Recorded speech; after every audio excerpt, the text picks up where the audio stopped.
বিশেষ করে প্রবাসীদের গাড়ি আটকে তারা 3 থেকে 5,000 টাকা 10,000 টাকা পর্যন্ত আদায় করত। নারায়ণগঞ্জের রূপগঞ্জে প্রবাস ফেরত যাত্রীদের গাড়ি আটকে চাঁদাবাজি ও মারধরের অভিযোগে তৃতীয় লিঙ্গের 12 জনকে গ্রেফতার করেছে পুলিশ। বুধবার দুপুরে উপজেলার ফজুরবাড়ির মোড় এলাকা থেকে তাদের গ্রেফতার করা হয়। বিকেলে তাদের কারাগারে পাঠানো হয়েছে। গ্রেফতাররা হলেন উপজেলার আইঘর টেকপাড়া এলাকার কাজলি, মায়ের বাড়ি খালপাড় এলাকার ইমন, কোহেলি এলাকার হিজরা আলী শাহ, সিনহা, মিম, মৌ, টুনি, নিশি আক্তার, চামেলি, নাতাশা ও মালা। রূপগঞ্জ থানার ভারপ্রাপ্ত কর্মকর্তা তরিকুল ইসলাম এক সংবাদ সম্মেলনের মাধ্যমে সাংবাদিকদের এই তথ্য জানান। পুলিশ ও স্থানীয় সূত্র জানায়, ছেলেরা তৃতীয় লিঙ্গের লোক সেজে এশিয়ান হাইওয়ে, ফজুরবাড়ি মোড় ও কাঞ্চন ব্রিজ এলাকায় চাঁদাবাজি করে আসছিল। বিশেষ করে এর নামধারী হিজড়াদের প্রধান টার্গেট ছিল বিমানবন্দর থেকে আসা প্রবাসীদের গাড়ি। দীর্ঘদিন যাবৎ সাধারণ মানুষের জিম্মি করে চাঁদা আদায় করত। বিশেষ করে প্রবাসীদের গাড়ি আটকে তারা 3 থেকে 5,000 টাকা 10,000 টাকা পর্যন্ত আদায় করত। এই বিষয়টি দীর্ঘদিন যাবৎ আমরা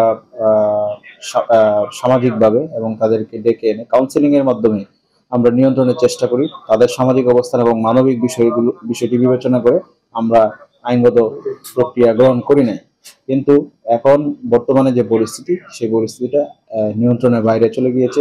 বিশেষ করে গত 2 দিন পূর্বে কাঞ্চন এলাকায় একজন প্রবাসীকে মারাত্মকভাবে পিটিয়ে আহত করে চাঁদার দাবিতে। এই বিষয়টি আমাদের নজরে আসে। ঊর্ধ্বতন কর্তৃপক্ষের নির্দেশে আজকে আমরা কাঞ্চন মোড় এলাকায় অভিযান পরিচালনা করি। হিজড়া সম্প্রদায়ের আমরা সর্বমোট 12 জনকে গ্রেপ্তার করি। তারা চাঁদা আদায় করছিল। এই বিষয়গুলোর ভিডিও আমাদের কাছে আছে এবং চাঁদা দাবি করছিল এবং চাঁদা আদায় করছিল।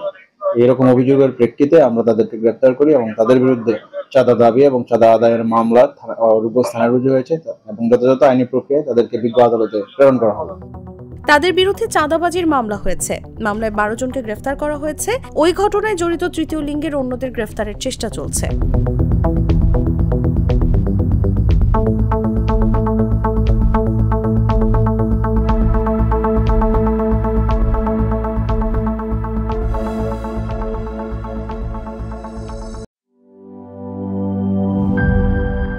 বান্ডেল থাকলে প্রতি সেনমানিতে টাকা বাঁচবে।